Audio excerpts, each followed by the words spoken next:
السلام علیکم ورحمۃ اللہ وبرکاتہ۔ Welcome to learning Quran. Learning Quran میں خوش آمدید۔ اور ایک قرآن پاک کی ٹرانسلیشن کا سلسلہ ہے جو الحمدللہ سورۃ المرسلات کی آیت نمبر 45 ہم مکمل کر چکے ہیں۔ آیت نمبر 46 ہم نے اسٹارٹ کرنی ہے۔ چلیے اسٹارٹ کرتے ہیں۔ اعوذ باللہ من الشیطان الرجیم، بسم اللہ الرحمن الرحیم۔ کولوا وتمتعوا، چند دل تم کھاؤ اور فائدہ اٹھا لو، قلیلاً تھوڑا، انکم مجرمون، بے شک تم مجرم ہو۔ چند دن کھا لو اور مزے اڑا لو، بلا شبہ تم مجرم ہو۔ یہ خطاب دنیا بھر کے کافروں اور آخرت کے منکروں کو ہے کہ ان کی موت تک ان کے پاس وقت ہے، اس عرصے میں وہ آزادانہ زندگی بسر کر لیں، مزے اڑا لیں، مال و دولت جیسے بھی ہاتھ لگتا ہے سمیٹ لیں، اور اللہ کی آیات کے مقابلے میں جتنی باتیں بنا سکتے ہیں انہیں کھلی چھٹی ہے۔ مرنے کے ساتھ ہی وہ اپنی ہلاکت اور تباہی کے گھڑے میں گرنے والے ہیں۔ وَيْلٌ يَوْمَئِذٍ لِّلْمُكَذِّبِينَ، اس دن جھٹلانے والوں کے لیے تباہی ہے۔ وَإِذَا قِيلَ لَهُمُ ارْكَعُوا لَا يَرْكَعُونَ، جب انہیں اللہ کے آگے جھکنے کو کہا جاتا ہے تو وہ نہیں جھکتے۔ اس کا ایک مطلب تو یہ ہے جب انہیں اللہ کی آیات اور ان کے احکام کے سامنے سر تسلیم خم کرنے کو کہا جاتا ہے تو وہ تسلیم کرنے کے بجائے اکڑ بیٹھتے ہیں۔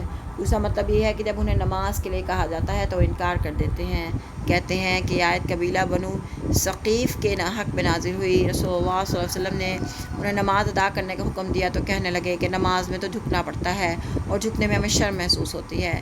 ایسے لوگوں کے لیے تباہی ہے۔ ایسے لوگ قیامت کے دن اللہ کے حضور سجدہ کرنا چاہیں گے لیکن کر نہ سکیں گے، ان کی پشتوں کے پٹھے اکڑ جائیں گے۔ وَيْلٌ يَوْمَئِذٍ لِّلْمُكَذِّبِينَ، اس دن جھٹلانے والوں کے لیے تباہی ہے۔ فَبِأَيِّ حَدِيثٍ بَعْدَهُ يُؤْمِنُونَ، یہ اس کلام قرآن پاک کے بعد، پھر اس کلام قرآن کے بعد اور کون سا کلام ہو سکتا ہے جس پر یہ ایمان لائیں گے؟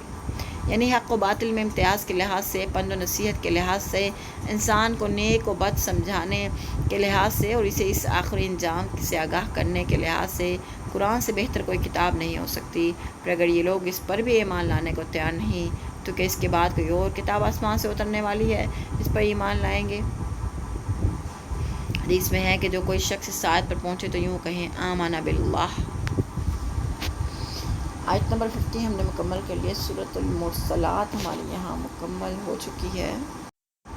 سورۃ مرسلات ہمارے یہاں ختم ہو چکی ہے الحمدللہ۔ تو اس مرسلات ہواؤں کی قسم اللہ پاک نے اس میں اٹھائی تھی، تو مختلف قسم کے ہواؤں کا، 4 قسم کے ہواؤں کا ذکر اس میں سٹارٹنگ میں آیا تھا۔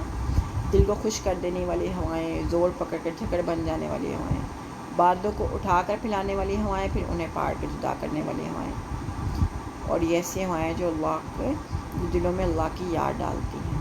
ٹھیک ہے، اس طرح کی ہوائیں اللہ پاک نے مختلف ہواؤں کے بارے میں ذکر کیا تھا۔ ٹھیک ہے، پھر نیکسٹ اللہ پاک نے یہ فرمایا تھا کہ قیامت واقعہ ہو کے رہے گی۔ ہواؤں کی قسم اٹھا کے اللہ پاک نے فرمایا کہ قیامت جو ہے وہ واقعہ ہو کے رہے گی، اور جو قیامت کی نشانیوں میں اللہ پاک نے یہ نشانی بتائی کہ جب ستارے بے نور ہو جائیں گے، آسمان پھاڑ دیا جائے گا، پہاڑ ریزہ ریزہ کر دیے جائیں گے، اور اس وقت رسولوں کی حاضری کا وقت آ پہنچے گی، یعنی کہ سارے لوگ جو مر چکے ہوئے ہوں گے ان کی حاضری کا وقت ہوگا۔ رسولوں کی حاضری کا یہاں پہ اللہ پاک نے اس لیے فرمایا ہے کیونکہ جب سب سے پہلے رسولوں سے اپنی امت کے متعلق شہادت طلب کی جائے گی کہ تم نے لوگوں کو تم نے میرا پیغام لوگوں تک پہنچایا تھا تو انہوں نے کیسا رد عمل اختیار کیا تھا۔ یہ سارے رسولوں سے بھی پوچھا جائے گا۔ ٹھیک ہے، یہ فیصلے کا دن ہے۔ ٹھیک ہے، یوم الفصل کہتے ہیں، فیصلے کا دن ہے، کیونکہ یہ دنیا تو امتحان گاہ ہے۔ ٹھیک ہے، یہ تو ہمارا ایگزامینیشن سینٹر ہے، اور جو ہمارا رزلٹ آنا ہے وہ ہمارا آخرت میں آنا ہے۔ تو یہ امتحان گاہ ہے، یہ جو امتحان کا نتیجہ جو بولنے کا وقت ہے وہ یوم الفصل ہے، وہ فیصلے کا دن ہے۔ جو ہم نے اس میں کیا ہے، کیا کیا کیا ہے، سب ریکارڈ میں ہے، اور اللہ تعالیٰ نے اس کا جو فیصلہ ہے وہ قیامت والے دن سنانا ہے۔ اور پھر اس میں بتایا جائے گا کہ کون جنت کا مستحق ہے اور کون دوزخ کا مستحق ہے۔ جنتی اور دوزخیوں کو علیحدہ علیحدہ کر دیا جائے گا۔ اور وہ دن یوم الفصل فیصلے کا وہ دن ہوگا جس دن جھٹلانے والوں کو اللہ پاک تباہ و برباد کر دیں گے۔ دنیا میں بھی اللہ پاک نے نافرمانوں کو تباہ و برباد کر دیا، لیکن دنیا میں تو سمجھو کہ جیسے ان کی گرفتاری کا صرف ایک سینیریو کریٹ ہوا تھا، اور ان کے مرتے ساتھ ان کا امتحان شروع ہو جائے گا، لیکن اللہ پاک جب مرنے کے بعد سب کو دوبارہ اٹھائے جائیں گے تب اللہ پاک کو جنت اور دوزخ کے فیصلوں کا وقت ہوگا، فیصلوں کا دن ہوگا ہمارا. یعنی اللہ تعالیٰ نافرمانوں سرکشوں کو تباہ و برباد کر دیتے ہیں، ان کی قوموں کو، ان کی تہذیب و تمدن کچھ بھی باقی نہیں رہتا، اس صفائے ہستی سب کچھ مٹا دیتے ہیں. پہلی قوموں کے ساتھ بھی اللہ پاک ایسے ہی سلوک فرماتا تھا، اور بعد والوں کے ساتھ بھی ایسا ہی ہوگا جو سرکش و نافرمان ہوں گے.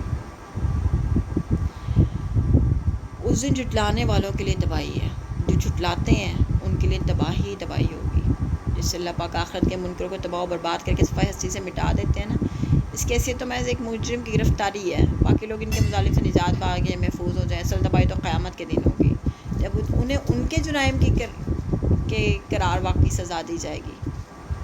پھر اللہ پاک انسان کی کریشن کے بارے میں بات کرتے ہیں کہ اللہ نے انسان کو ایک حقیر پانی سے مطلب ایک ڈراپ آف واٹر سے اللہ نے انسان کی پوری کریشن کر دی، پورا اللہ نے انسان کو پیدا فرما دیا. پھر اللہ پاک اس کے بعد اس کو محفوظ اتنی سیکیور جگہ میں اللہ پاک انسان کی کریشن کرتے ہیں، اتنی محفوظ جگہ میں مادر رحم میں اللہ اس کو محفوظ فرما دیتے ہیں. پھر ایک معین وقت ہوتا ہے، ایئرلی 9 months کا جو وقت ہوتا ہے، اس ڈیوریشن کے اندر اللہ پاک ایک انسان کو مکمل تخلیق کرتے ہیں اللہ پاک. اس کے بعد انسان پھر اس دنیا میں آ جاتا ہے.